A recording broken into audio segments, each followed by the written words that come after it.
The year is 1971. On a warm June day, President Nixon officially declares the war on drugs, citing that drug abuse is public enemy number one. America's public enemy number one in the United States is drug abuse. Over the next 50 years, the war on drugs would cost the nation an estimated $1 trillion, but the exact cost is unclear. And while the U.S. goes to incredible lengths to prevent the creation, distribution, and sale of illicit substances, they can't seem to crack the never-ending supply of cocaine, marijuana, and opioids that are smuggled into the country.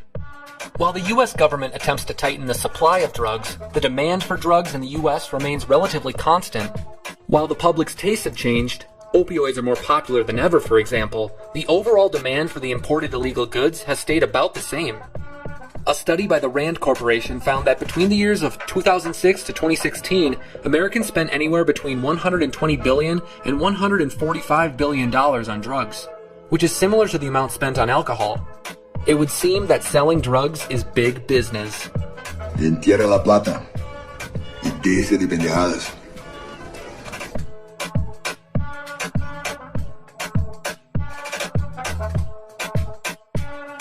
When the U.S. officially made drugs illegal, it set the stage for drug cartels to dominate Central and Southern America. Because manufacturing drugs in America wasn't allowed, the supply for drugs had to come from somewhere, and savvy businessmen saw an opportunity. Two well-known drug traffickers were Pablo Escobar and Joaquin Guzman, also known as El Chapo. You're a drug dealer.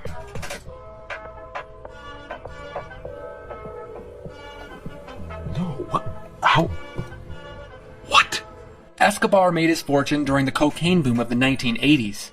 Originally from Colombia, Escobar's upbringing was modest, but he always had ambition.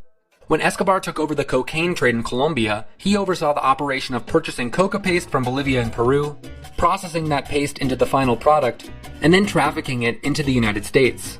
Under Escobar's leadership, the Medellin cartel saw maximum profits of $420 million per week. El Chapo and Escobar were remarkably similar.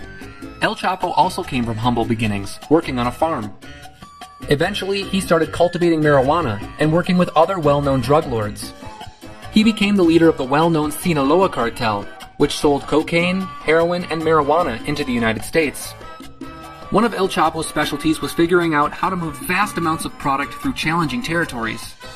One of his strategies for doing so was by digging long stretches of underground tunnels through which his henchmen could move the product unnoticed. Exclusive look inside the drug tunnel recently discovered between the U.S.-Mexico border. From the outside, it looks like just an ordinary two-story house. As soon as you enter the house, you enter into the kitchen, you realize nothing is really what it seems. This is not just a normal residential kitchen. El Chapo has been captured a number of times, but most recently, he was arrested in 2016 and extradited to the U.S. A dramatic capture. The world's most wanted, most dangerous drug lord, Joaquin El Chapo Guzman, back in Mexican custody tonight. There, his earnings were estimated at about $12.5 billion. But that doesn't even scratch the surface of the total earnings of the cartel, which the State Department estimates at between 19 and 29 billion US dollars per year. As you can see, there is money to be had in the illegal drug trade. But how does the business actually work?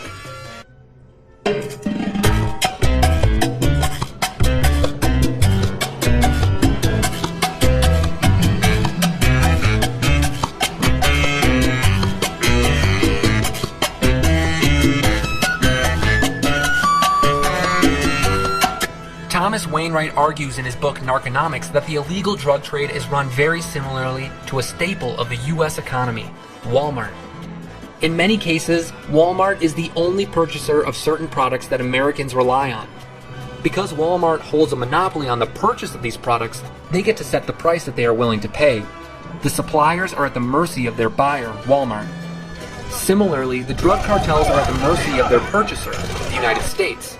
In the US, a gram of cocaine will cost about $100. That price has been mostly stable for about 30 years, despite attempts by the South American governments to disrupt the supply chain of cocaine manufacturing. The reason this is true is because of the massive profit margin that cartels make on the sale of cocaine. Any increase in the price of the coca leaf is a pittance in comparison to the amount the cartels make off of it.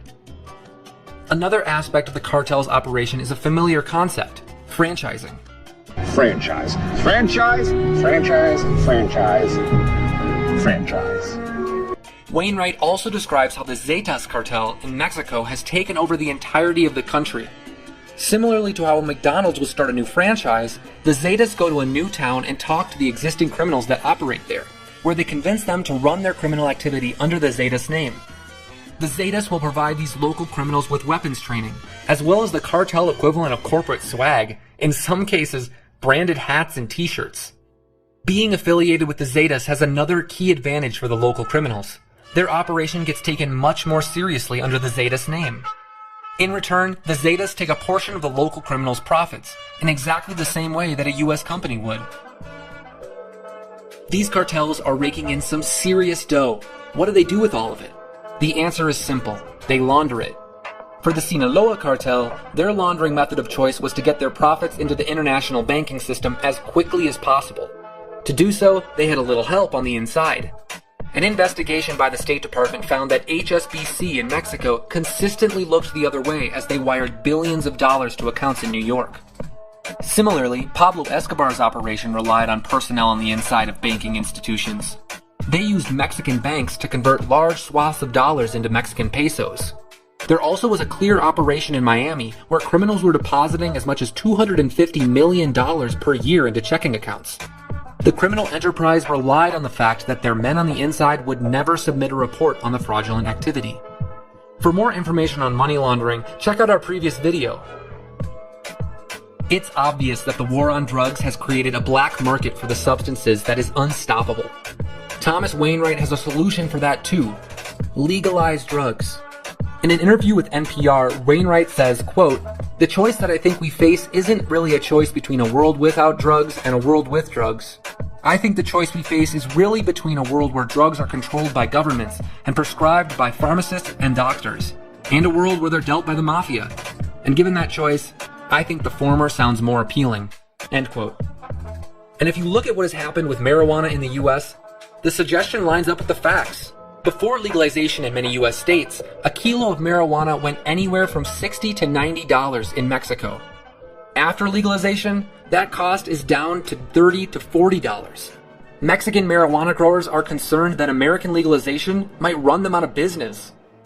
This solution relies on a very simple economic idea, that competition will keep prices low and push bad actors out of the marketplace. In terms of marijuana legalization, this basic principle seems to be working. If we apply the same principle to other drugs, we may see the cartels with fewer profits and less influence.